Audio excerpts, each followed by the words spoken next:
Hello and welcome back to Automotive Logistics and Supply Chain Live 2020. I'm Richard Logan, event and content producer here at Automotive Logistics, and I'll be your host for the next 45 minutes or so as we take a look at the finished vehicle logistics sector, rethinking network design and optimization. So joining me today, we've got a fantastic panel of experts, and I'm welcoming them to the stage. So we've got Mark Boucher of Volkswagen Group of America, Director of Finished Vehicle Logistics. Hi, Mark. And we also have Justin Newell, COO of Inform. So welcome, Justin. Thank you. Good morning. Good morning. Great. Good morning and good afternoon, of course, to those of you joining us from Europe. So let's get stuck into this fantastic session. I'm really excited about it, and I want to kick things off with a short poll. So I'm going to launch that now. I want to just asking the question: has the rate of transformation in the finished vehicle logistics sector accelerated or slowed in 2020? I'm going to ask you to start filling in your answers: accelerated, slowed, or no change whatsoever. And perhaps while that poll takes place and gives you a chance to give your results, Mark, we can maybe turn to you with a little bit of an update from your side. What's happening at Volkswagen, and a bit of a status update and the state of play, please. For the Volkswagen Group here in the U.S. and good morning, everyone. We're busy. We're busy. We're trying to recover dealer stock levels. Like everybody else, the supply chain stopped, production stopped in the spring, and we've been working very hard to get effectively back to where we were before. Demand has remained strong. Consumer interest in the products has remained strong. Our colleagues on the production side, now back to full production levels in most cases. With some challenges in the supply chain with trucking capacities, a little bit slower on the railroad than we'd like. But right now we're working very hard, a lot of hours, a lot of overtime, and a lot of efforts on the part of our crews and our processing partners to get vehicles to market. Our 4 key car lines on the Volkswagen side are in high demand, and working very hard to get that back to where we were, pre-COVID. Yeah, excellent. Sounds like a very positive message coming there. And before we go to Justin, maybe I'll just ask you quickly. Are you kind of surprised by that resilience in the market and in the demand? A bit. I'm a bit surprised that the consumer demand remains as strong as it is. Given all of the challenges with employment in the country and globally. But I think our sales colleagues, our planners, our dealer partners have done a really good job keeping traffic coming through the dealerships. Incentivizing where necessary to keep those sales going. So but I am a bit surprised. I didn't think we'd see that kind of demand remain as strong as it has. Pleasantly surprised, I'd say. Well, 2020 has certainly been full of surprises thus far, so it's nice to have a good one in there as well. And Justin, welcome. Let's have a little bit of a status update from your side. What you're seeing in the market from the IT provider side. Yeah, certainly. Good morning. Thanks again for having us. Good morning, good afternoon, I should say, to everybody around the world. We're happy to be a part of this panel. Pleased to be a part of this first virtual conference, I think, which is quite unique. But we're certainly looking forward to seeing all of our colleagues and partners face to face again, in the very near future. I think there's really 2 main things that we're kind of seeing right now in the industry. And one, if I can ask you just to put up slide number 1.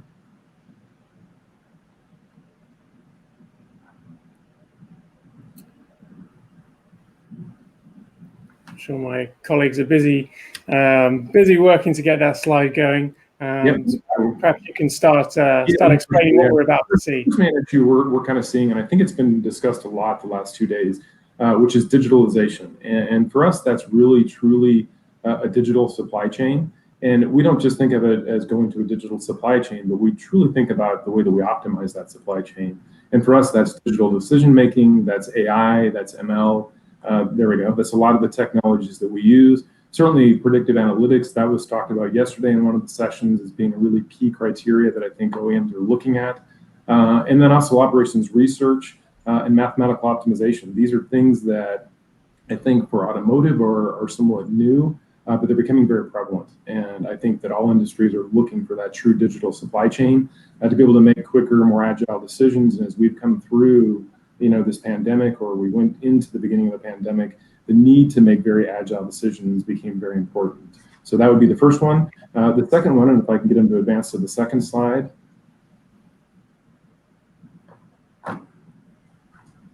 is true network visibility.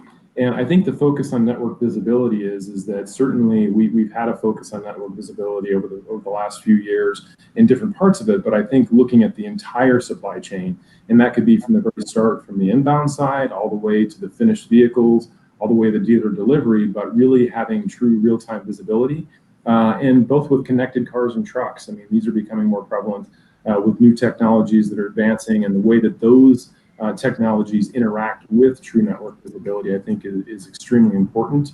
And I think that what we found in the pandemic is that management and their teams were forced to work remotely.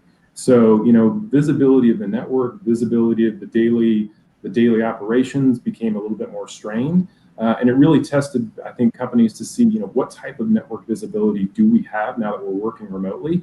And it probably exposed some opportunities within corporations. And I think you're going to see this being a bigger focus moving forward as well. Yeah, absolutely. And I think there's plenty of topics within that that we can delve into over the next half an hour or so. But yeah, great to have those points kind of illustrated there. And Mark, is there anything there that Justin's referred to that sort of really kind of piques your interest there and is relevant and resonates with you? Well, all of it in a nutshell. Well, I think for us as we as an industry, we have more technology available to us.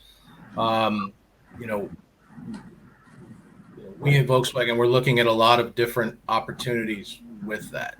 We've like everybody else, historically been, a spreadsheet company, and we're migrating away from that with some new technologies that we have, some network optimization software, and looking at ways to have greater visibility. And one thing I'd say about that, to Justin's comment on the second slide, I think we as an industry can all benefit more from this.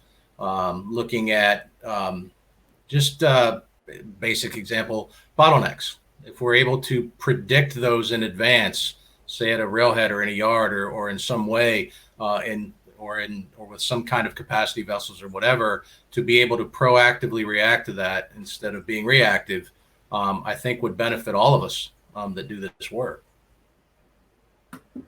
Yeah, very much so. And proactive versus reactive is something I asked of our audience in an earlier session.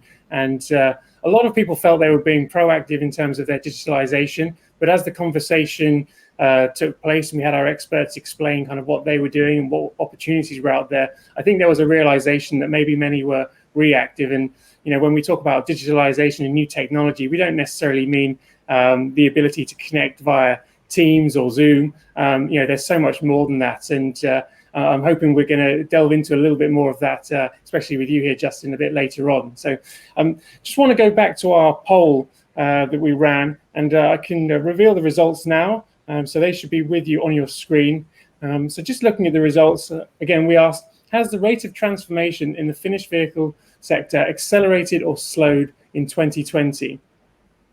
So there's a little bit of an even split, with 39% believing it's accelerated, 33% slowed, and 28% saying no change. And perhaps I'll go to you, Justin. Are you surprised by that, or what's your reaction to that poll? I think I'm not surprised. I mean, I think that you're going to see a much greater focus, and I think things are going to increase with technology.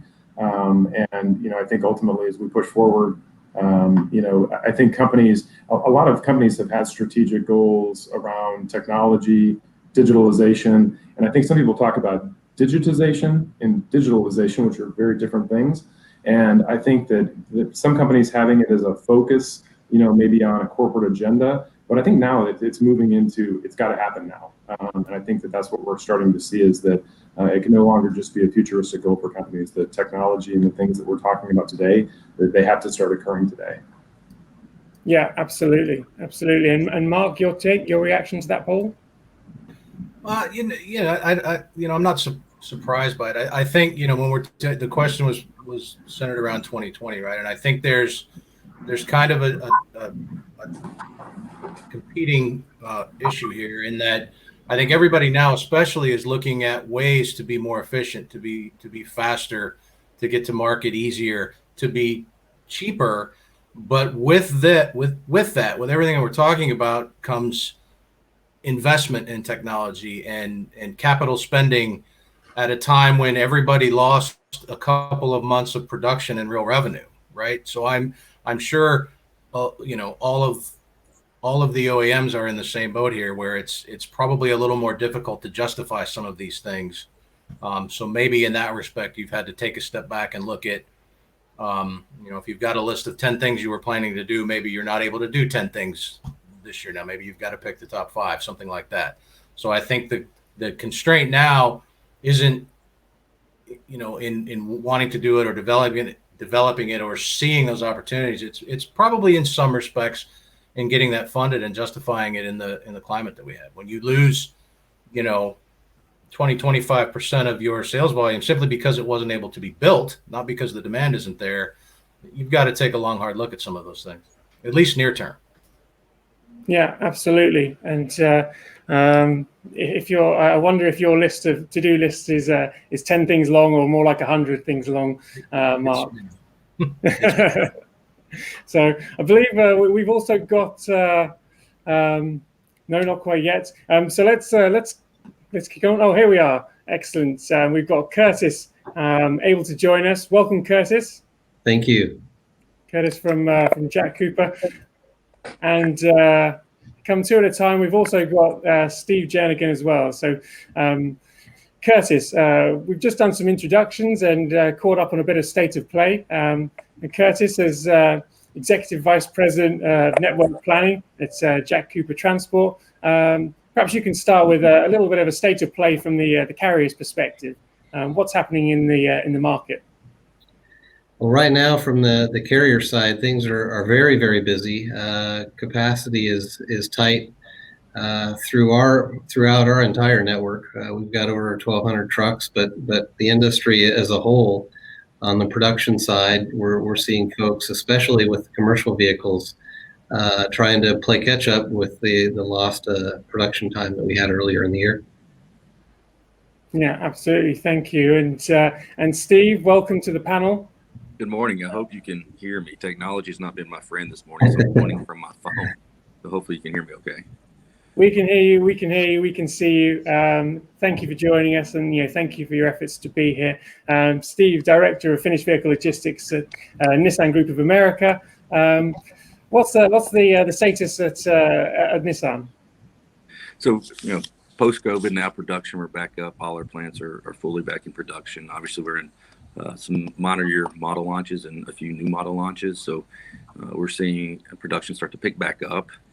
Same as I think we've talked about from a hallway and a rail side. We see recovery in staffing, not 100%, but slowly coming back. So we do see some gaps and still pushing to get inventory to our dealers, which is very lean right now.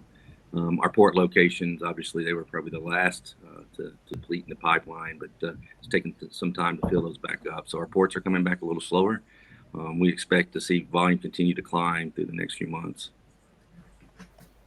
Yeah, fantastic. Okay, well, again, strong messages and positive messages coming through there, echoing what Mark said earlier about what's happening at Volkswagen. So that's good to hear. Before you gentlemen joined us, I ran a quick poll with our audience asking, has the rate of transformation in the finished vehicle logistics sector accelerated or slowed in 2020? With the results being fairly split across the board. We had 39% saying accelerated, 33% saying slowed, and 28% saying no change. So again, I'd go to Curtis and Steve to get your reaction to that. Is it where you'd expect to see? I guess I can start with that. Sure. From my standpoint, I just started in the finished vehicle logistics in April, so it's been a while since I've been part of the outbound. But I can tell you, I think from my viewpoint, accelerated, especially with the changes. I think we're seeing, what we've not seen before is low inventories, lean inventories. We don't have a bunch of inventories in offsite yards, heavy with volume. So, now it's about speed. Everybody wants their unit now. Kind of like Amazon Prime on vehicles. So, I think our network, we've always optimized based on, cost, with some focus on speed. But I think it really now the focus is on getting the unit to the dealer and hoping not to miss a sell. So I think I see a lot of change, acceleration how we're doing things. Yeah, I would say echo the same thing that Steve did from our side. We've seen several changes throughout the industry. I mean, obviously with COVID, we wanted to make sure that our drivers were safe and have taken steps to make sure that they can socially distance. So we've accelerated some programs on the electronic side, whether it's electronic dispatch that allows drivers to go into the terminal a little bit less often, but also just unique to our situation, we've been able to take on some brokerage, which is new for the unionized space, and that's allowed us to be a lot more flexible. So for us internally, we've had a lot of change, and I think that in the future, as platforms consolidate and there's more ability to move capacity between carriers without having as much friction between the proof of delivery programs and the electronic signals, that's going to be key. We've also seen, as Amazon has done such a great job giving visibility to the final customer where exactly their product is at, customers are going to expect the same thing from a $50,000 vehicle delivery. So that's going to be critical to really keep up with that sort of pace as well. Yeah, absolutely. And talking about the technology and the role that service providers can play. Justin, I'm just wondering from your perspective, has your role changed at Inform and how you're supporting post-pandemic? Oh, you're just on mute. There we go. Yeah, I think that's a good question, and it's interesting that Curtis just mentioned that with Amazon. I think he stole my notes, but, I think like Amazon, they're truly setting the tone for consumer deliveries of products. And it doesn't matter if it's something you own that you purchase for personal, for home use, or whatever it might be, but that car is one of those consumer products. And obviously, they're setting kind of that tone in many industries, for example, in container, maritime, and other parts of aviation, AI, ML, all these incredible technologies have already been in place for a number of years. And I think now automotive, maybe on the factory side, they've been somewhat in place with robotics and things of that nature, but really supply chain, I think that's where it's starting to become more prevalent. I think for us as a technology platform or solution provider, I don't think things have changed as much, but if you can put up slide 3 for me. One thing that I think is going to become more important is that when you look at a full supply chain cycle for an automotive OEM, there's so many different aspects to it. And, ultimately you start from something like strategic network planning, you move into yard management, you're looking at inbound, you're looking at outbound, and you're looking at all these various different areas. And today, I think that a lot of the divisions within an OEM maybe aren't as concerned about what the other division's doing, what their software platform is, what their technology is. They're really concerned about their area. And I think as a technology provider, it's your responsibility, if you have the capabilities, to go and look at completely optimizing the entire network and bringing all those different aspects together. Because what one division does as far as optimization and on the inbound side and making sure that they're doing everything, that may not be the best thing once you get into the factory, or that may not be the best thing, everything that the outbound side's doing for the vehicle transportation providers. And I think so as a technology provider, you've got to be looking at all those areas and helping optimize. That's key. Yeah, absolutely. And really interesting comments there, and the way it kind of dovetails with what Curtis was saying. And just on the point about Amazon, I think the Amazon effect is something that probably gets talked about at every conference, no matter what sector you're in. But I want to ask Mark and Steve your perspectives. Is this something that you take seriously? Is this a threat? Is this something you're striving toward, or is it something that you're aware of and it is what it is? Perhaps I'll go with you first, Mark. Yeah, well, I think certainly we're aware of it. You're always looking at benchmarks and how everybody or anybody might be doing something better than you, right? So I think, yeah, it's something that we look at, and we look at investigating and leveraging new technologies to the point where we can get better. I mean, we have a global supply chain, and we don't have good visibility in that supply chain fundamentally, right? There's a bunch of different systems. There's a bunch of different companies talking to each other, and any way that we can dive into that and make that a holistic, singular data set, I guess, for lack of a better term, that provides end users with where our products are, just like a container or just like your Amazon or your Domino's, right? We need to get to that point as an industry, sure. Yeah, and Steve?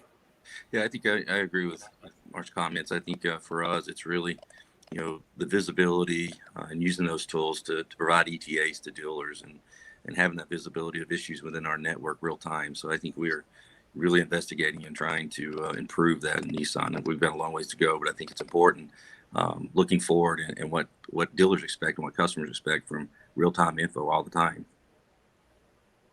Yeah, interesting. So thank you for sharing that. Just seeing some questions come through, and that's a nice reminder to the rest of our audience that this is a live Q&A. So get your questions in now, nice and early, so that we can have our expert panel address them. So let's go straight from the question. Do you think with the current scenario, there are opportunities for OEMs to start sharing part of their logistics networks, like rail cars, yard sharing, things like that? Maybe let's start with the OEM perspective on this. Well, I think effectively we do that already, right? I mean, we're all in the same places. We're all using the same conveyances. I mean, we'll co-load on a truck. We're not co-loading on rail cars, but my cars run on the same trains as Toyota's cars or whatever. So I think that's effectively already happening. But I think you're talking about a bigger picture, a technology sharing, right? And I think that's where you have to get to as an industry, and being careful how you do that, right? How you share information. But I think the more we know, the better. I mean, it's kind of using the railroad reload model as an example, right? We work together as an industry to get the maximum efficiency out of that equipment, right? So the question becomes, where else can you do that? And I think that's the push, and that comes with greater visibility and knowing as an industry, what everybody is doing and how we can work together to improve collectively. The faster we go as an industry, the faster everybody goes. Yeah, absolutely. And Steve, just from stepping into the outbound side, I think I see more cohesive working together across the OEMs for transportation, right? Whether it's on rail and rail car supply and co-loading, things like that. I think we're not competing in logistics. I think we're all looking to how to improve getting our unit with high quality to the dealer. So I think for me, I've seen more probably co-work with other OEMs in the outbound side than I have anywhere else. Okay, well, that's certainly exciting to hear those kind of opportunities and that positive message there. And maybe we can jump to you, Curtis, on that. Looking at your multimodal network, is this can this be a reality? I think the biggest thing in terms of sharing, and certainly there is co-loading at many of the VDCs. In terms of industry capacity, that in general there's a lot of empty miles, and the more that we can have systems that connect each other on the back end. That really helps, because everyone's expecting the real-time updates. Everyone's expecting and mandates the electronic proof of delivery. So the extent that we can exchange data with other carriers or subhaulers, that's really key. But I do see more sharing in terms of capacity across the network. We have definitely, and when you design the network, that's a key component too. So if you're an OEM and you have assembly facilities throughout NAFTA, if they're close enough that you can have rail connections between those two, we see interruptions in the network, whether it's weather, whether it's rail bunching, whether it's releases a new product. The more you can move that capacity between those different nodes, the better. So you might have a situation where normally something that would go on rail, you have a lane of it that allows you to move that lift back and forth. So those things, I think, are key to having as flexible a network as possible to meet the capacity needs. Yeah, well, it certainly sounds like we're heading in the right direction, and it is possible. So that collaboration we might just well see yet. And Justin, your perspective on that, and how perhaps from the digital IT perspective, you can support that and support the collaboration across OEMs. Yeah, I think, certainly, when you get into technology and you get into optimization solutions, they love, that's the main goal is, when you look at it from a yard perspective or truck, the first thing that an optimization solution is going to do is going to try and incorporate different vehicle types and different manufacturers together. It's looking at the most optimal ways to load things. And of course, going back to my OEM perspective, from a number of years back, certainly I know that, trucking companies have been co-loading and blending loads for many years, unless you've got the volumes to dictate full loads going to certain locations. And certainly on the rail side, as Mark said, you're not going to have blending at this point really within a rail car, but of course the train is completely blended. But again, from a technology perspective, that's a main driver. I mean, if you turn off certain things where the OEM says, well, we can't blend this together, we can't blend this together, we can't have our models mixed with another particular OEM, that's where you start to limit the optimization solution to do what it wants to do, which is to truly optimize every process and really build maximized loads, do load capacity planning, route optimization, and all the things that it wants to do. So, those collaborative relationships allow the technology to work far greater. Yeah, absolutely. So I think there's a whole world of potential and opportunity there, and hopefully by bringing it to the forefront in these kind of forums, we can hopefully drive towards that. Let's shift the conversation a little bit. This conference and forum is largely about transformation, and specifically we're looking at rethinking network design and optimization. Mark, earlier today we heard from your colleague in Europe, the plant manager in Dresden at Volkswagen there, talking about Volkswagen's plans for electrification, and Chattanooga in the US being one of 8 plants to be fully electric by 2022. How is that going to impact your plans, and how is it affecting your plans on the finished vehicle side, your network design, and what do you need from your suppliers and providers to help you with that? Yeah, so that's a really good question. We have actually seen some shift already in kind of our historical demand patterns for Volkswagen in the United States.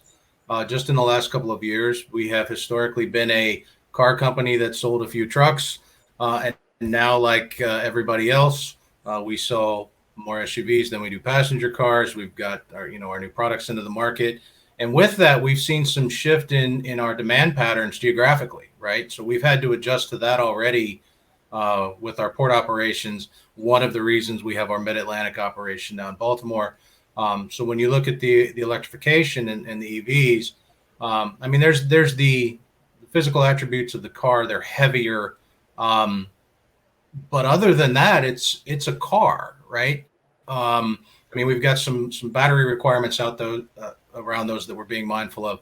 But we'll move them like we move anything else. We're looking at how load factors might be impacted a little bit with the various models. But for us, it's placing them in the right origins in country so that we, like anything else, but so that we're minimizing expense. So, the demand you see today on the EVs is obviously the West Coast, but it's more coastal than anything else. So we're being mindful with our network planning of where are we going to put these cars? Are we going to utilize all of our port locations for the imports?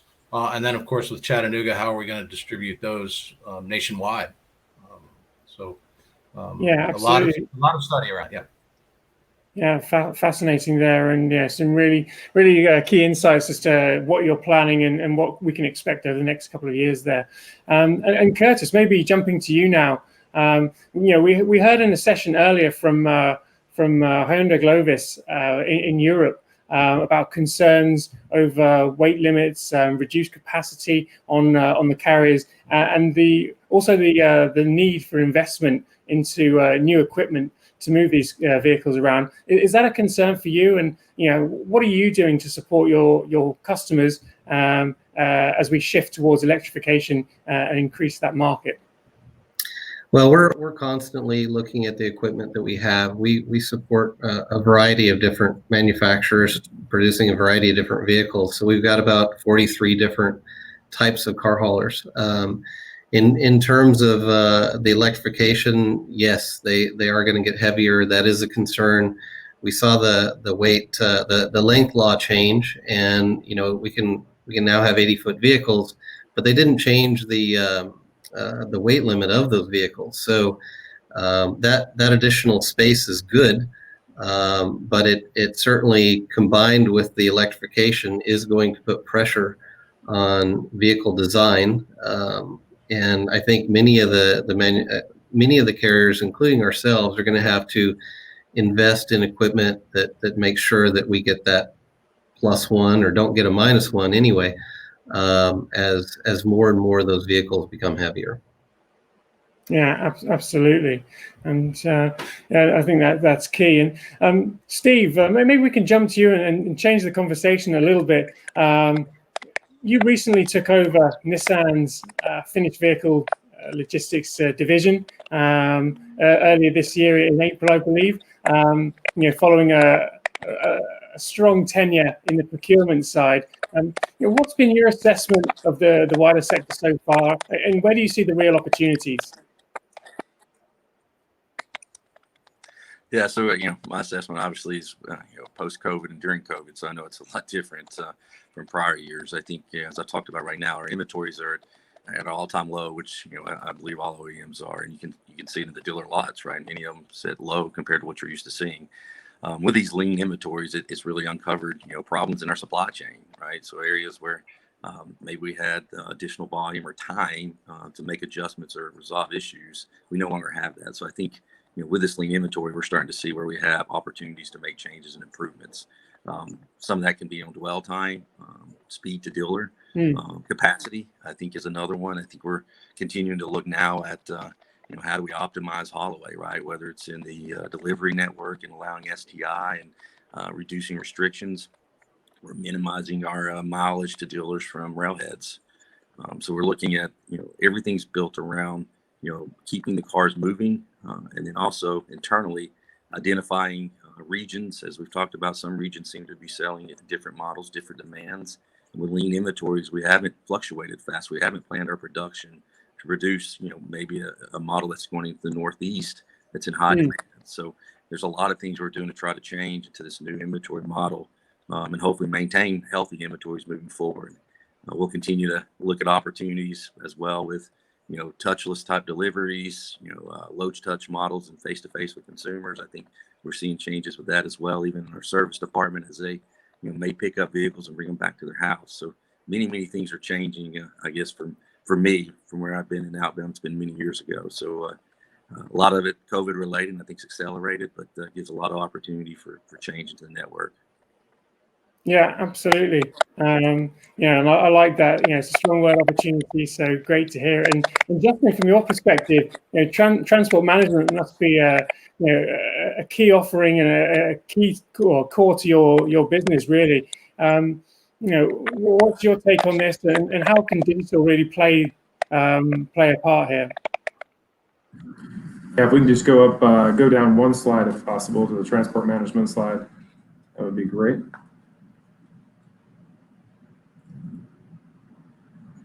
Should be one more. There we go. Yeah, I think from the transport management side, I mean, we're talking about capacity, and I think the thing that was mentioned in Europe with Globus, capacity issues, and really one key thing with our solution is dynamic route optimization, load building, and really maximizing the capacity of the transport. And as it pertains to electric vehicles, there's a few different things. So certainly we know that electric vehicles are heavier, and we've got the ability to really assign vehicle scores within the solution, which could be based on weight, length, etc. And obviously, as it's doing its dynamic planning and route optimization, it's really taking those vehicle scores into consideration, and it's building the best strategic loads. And as you see on the screen, one other very unique thing is that as we talk about electric vehicles and we look at what is very prevalent for an electric vehicle, which is the voltage charge, we have that ability to actually put that directly into the TMS so that your dispatchers and your key management personnel, they can see that status throughout the entire supply chain. And that also, you can integrate tire pressure monitoring, you can integrate odometer readings.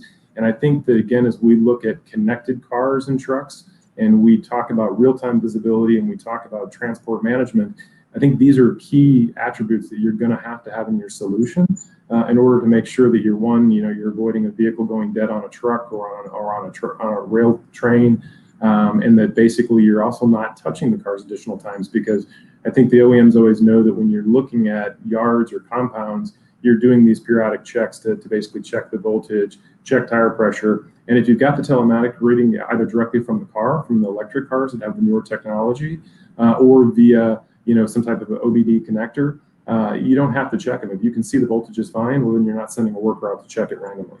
So I think these are very important aspects as we look at capacity and we look at the ability to get that car ultimately to the end consumer as quickly as possible.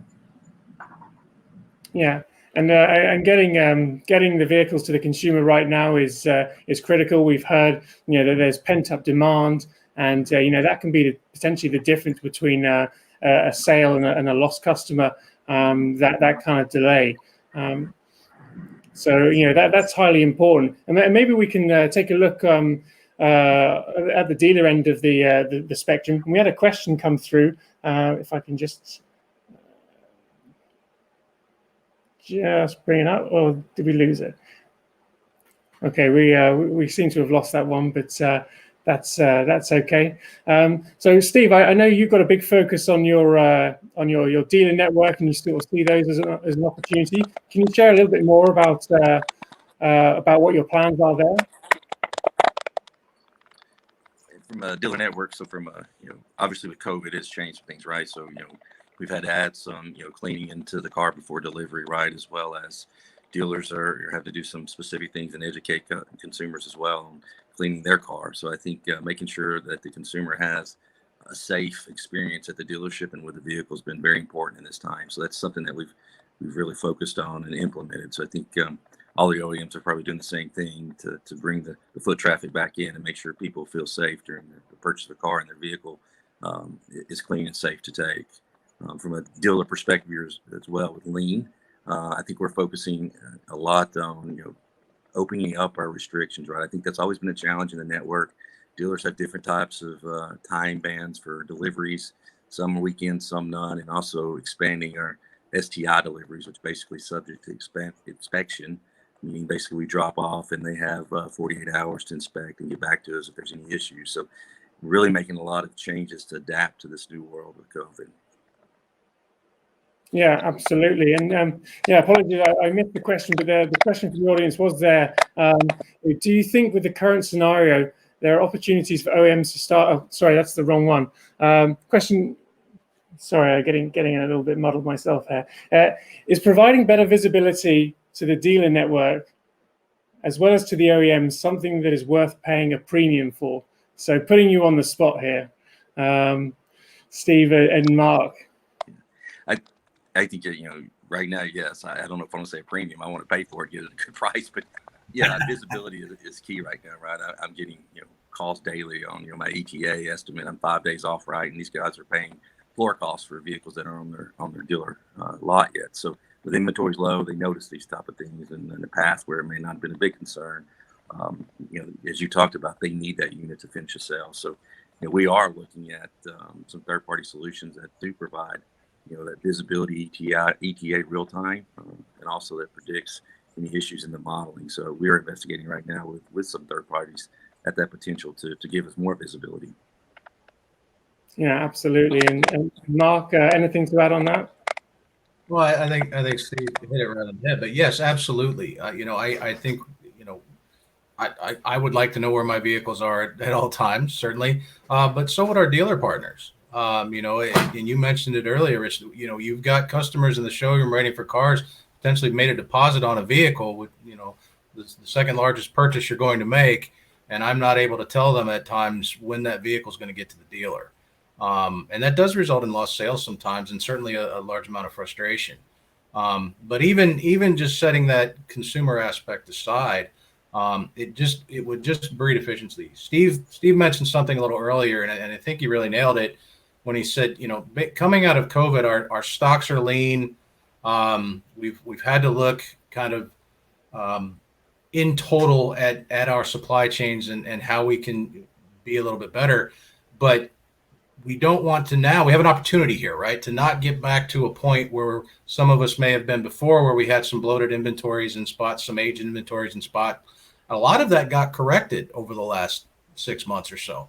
So I think with greater visibility, you also drive that improvement in your supply chain, and hopefully you keep it that way. Time's money, right? So if your car's sitting somewhere for 10 days, that costs more money than if it sits for 3 days or 4 days. And so you want to have all of those tools in your toolbox, all of that visibility, so you can drive that velocity improvement. So you don't want to go back to where you were before, where you've got offsite lots and some other things that are just massively inefficient. Yeah, absolutely. And Curtis, as we talk about visibility, how are you using visibility and data to really utilize your network and your assets to help your customers during these challenging times when the seconds count and every sale counts? Yeah, so there's a couple pieces to that. On one piece, how are we using it internally? And internally, we get real-time data feed off all of our trucks. So we optimize our network twice a day in real time in terms of what capacity goes where, which trucks go where. Is it the right truck? Is it the right location? Do they have freight to the right place back? So all those things are happening. But what we're seeing, which is rather unique, is some of the customers that we deal with historically, we have, as we implemented ePod, sent transactions to them and the dealer saying, this vehicle is on the way, this vehicle is delivered, all those things. And we're seeing now at the OEM level, they're starting to set up systems that allows those transactions to pass to the final customer. So, the final customer may get a text when their vehicle has dispatched. The final customer may get a text when that vehicle is delivered. So different OEMs are at different levels of sophistication, but more and more we're seeing that sort of thing within the industry. And that's pretty exciting, right? That's catching us up to really what the gold standard is. Yeah, absolutely. Throughout the conference, we've actually had quite a lot of reference to Excel spreadsheets, and we all love a good Excel spreadsheet. But how that's kind of the old-fashioned way has helped people through the pandemic. And but what are some of the other exciting tools that Curtis, you just alluded to, and maybe I can bring you, Justin, in here, with your expertise. Some of the other exciting tools and technologies out there, kind of beyond the Excel spreadsheet, that can really kind of drive optimization. Sure, yeah. If you can do me a favor and just share the last slide that I had. And I'm going to start by kind of resorting back to my OEM experience. And so I've been in Steve's position, I've been in Mark's position, and ultimately what you're a lot of times doing is you're trying to crunch large amounts of data. You're trying to look at reorganizing your network. You may be looking at dealer buy sells. You're looking at maybe an RFP or an RFQ in a particular area where you're doing transportation analysis for a particular region. And many times you're expected to make a quick shift. and you're doing it in Excel. And so what that does is it can take days, it can take weeks to get the end result. And it doesn't really look at anything other than the specific movement that you're making or the strategic move that you're making at that moment. With AI and ML, digital decision-based, platforms such as the ones that we have, certainly you're looking at very fast and efficient. Sometimes it can give you a result within seconds, and really being able to look at different things, simulations, network models, greenfield studies. If you're opening a new facility, these are things that you can't do in Excel.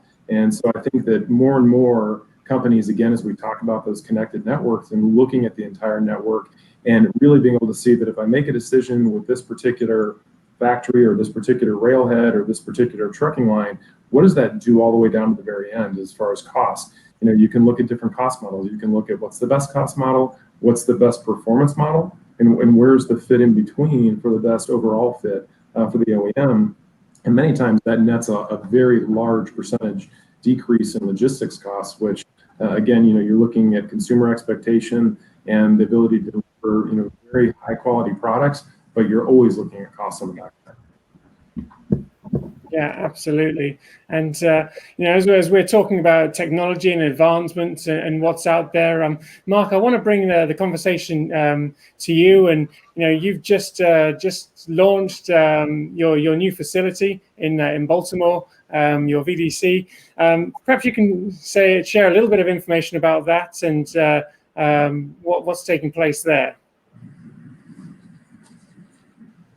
So I'll just talk about Justin's comments for a minute. That I can't undervalue some of the software solutions that exist today. Scott Mabry and I here at Volkswagen built the original network out of our brand new factory in Chattanooga in 2009 on spreadsheets and I think a $3,000 piece of software he found from an old college professor or something. It was very difficult. So there are some wonderful new solutions today that make not only that easier, but it makes you a heck of a lot more nimble and able to plug and play a lot of different solutions. So we're certainly advocates of that. But Baltimore was born out of that, right? Some of the recent study we've done around optimization. The Mid-Atlantic region is a big market for us. It's going to be a big EV market for us. We have historically served that out of either our facility in Rhode Island or our facility in Florida, two fine facilities, but that's a lot of geography to cover to get your cars to market.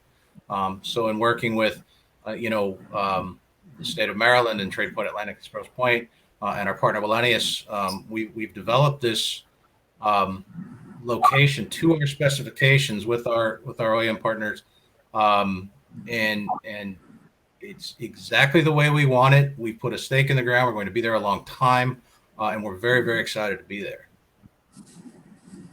Yeah, that is exciting, and these advancements really are important, and it's good to see. Obviously, that would have been pre-COVID that you made that decision, but it's good to see that you were able to finish that off during this challenging time. We made the decision to move to Baltimore in 2017, I believe.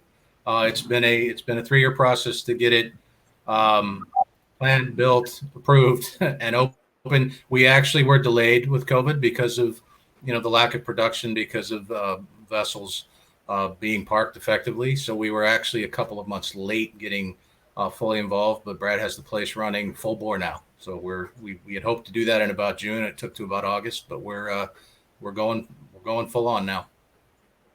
Yeah, absolutely, and I think that really highlights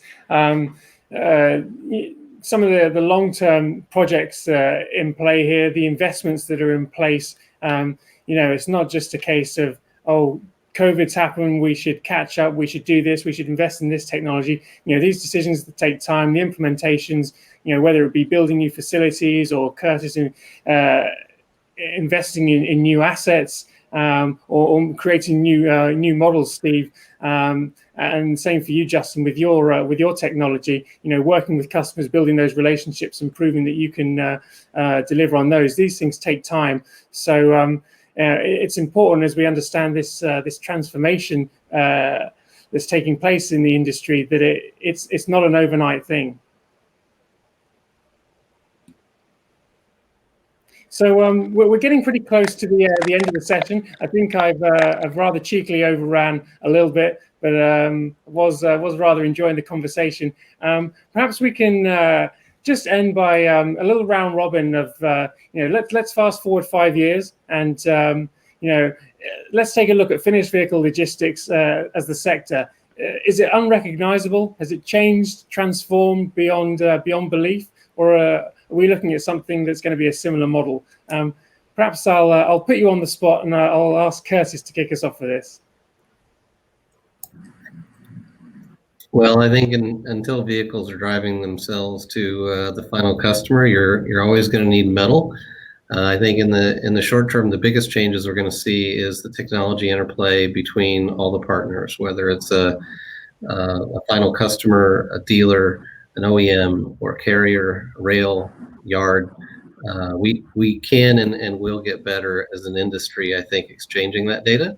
That's hard because there's a lot of players, but I think that's where the real change is going to come in the transparency and fluidity of the data moving between all the people. Yeah, great observation there, I think. And Mark, I'll jump to you next.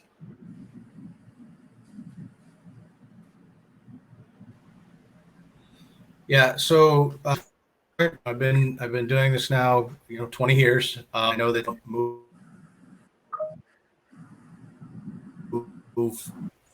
necessarily quickly. The road investment and rail investment in what we do, and it's hard to kind of change on a dime. But I do think what you'll see, hopefully with increased transparency and increased collaboration, that latter part is what I'm really hopeful for between the OEMs, that we'll be able to realize efficiencies insofar as space required and quite frankly, costs of doing business. But yeah, I think you'll see some change, some improvement in how we do things, but I don't think it'll be a transformational change in 5 years' time. Okay, so more of what we know, just maybe more advanced and more optimized. Okay, and Justin, from your perspective. Yeah, I think from my perspective, I don't think the industry is going to be, completely unrecognizable in 5 years. I agree with what Curtis said, what Mark said. I think, but you're seeing these new startup companies, electric, the Rivians, the Teslas, Lucids. I mean, they have very different distribution models. So they're going direct to customer. The customer expectations are very different. They're now, we talked a few minutes ago about promising, a car within a number of hours sometimes with these new customer models. In the past, OEMs, you couldn't promise them in a week or in a number of days, promise a car. So I think from that perspective, I think we are going to see a different, certainly model where the industry is going to evolve. And I think with the technologies, again, going back to the connected car technologies and the visibility and the things that the cars can feed us, I think that we've got to utilize that data. And those are going to be expectations in the supply chain. So I think that's one of the ways or two of the ways that the industry will look different over the next few years. Yeah, okay, great. And Steve, your final thought? Yeah, I think we're always going to be moving metal, right? I think rail truck's still going to be there, but you're right. The new manufacturers are going to challenge traditional models. They're going to challenge the visibility, and the technology's improving, right? So telematics is eventually be 100% across the cars. That potential is endless. You've got autonomous, so at some point you probably will see vehicles driving at VPCs and ramps on their own. So I think the technology will drive improvements in cost and speed. But we're going to continue to move vehicles as we always have. What it looks like at the end may change some, but I think the data and the technology in the future is going to just continue to change drastically. And for us internally, I think we'll see it evolving on our staffing as well. For us, data analytics is becoming a big part of today's world, and the technology from telematics and autonomous analytics has become more important. So, the traditional supply chain analyst may be a data scientist in the very future. So, I think we'll see a lot of changes internally and externally as well. Yeah, absolutely. And perhaps I'll have to get you all back on a panel this time next year and get your thoughts to see if that's still the case. Just a couple of minutes to go. There's a popular question that's come through, so I think it's important that we answer it, and I'll put it open to the floor. So with the new OEMs planning to offer more B2C direct or regional showroom models, how do you see that trend impacting your strategy in the future? So an open question there, and perhaps I'll start with you, Mark. Yeah, that's a really good question, because right now, Volkswagen is and remains fully invested in our dealer body. Those are our partners, and it's been interesting to watch. As Justin said, the newer manufacturers are going direct to dealer and have a different model than we do today. But right now, today, we do not have plans to change how we serve our customer base. Yeah. Okay. Great. And Justin, kind of your thoughts on the IT side from that? I mean, from an IT perspective, certainly, for us, it's all about the customer. So whatever their distribution model looks like, certainly the solutions are going to fit that. So it doesn't matter if it's going direct to the customer. You may look at more real-time data visibility, because it's one thing to drop a car to a dealer and be off a little bit on your time commitment to a dealer, because then they're adjusting, the commitment to the actual end customer. But when you're delivering directly to an end customer, there's no fail. I mean, obviously they've taken time in their day to take delivery of the car, and therefore those things have to be spot on. So I think that's really the only difference. But certainly, our solutions are going to support the OEM with the model that they have. Yeah, the customer is king, absolutely. And Curtis, any comments to that and final thoughts? No, I would just echo the Justin's comments about customers' expectation. They don't look at a week's worth of deliveries; they care about their delivery. And so the transparency of that, the accuracy of the ETA. How many of us have been frustrated because the cable guy gives you a window of, I'll show up sometime, in the last half of this day, maybe. That just doesn't play. So we need to get more and more accurate on ETAs, and we need to get more and more fluid with our data moving back and forth between all the elements. And probably larger carriers, you may end up doing a hub and spoke type of thing with an Uber type of solution, or maybe it's a Carvana type of solution, but you need a smaller vehicle to get into the suburbs with a direct delivery.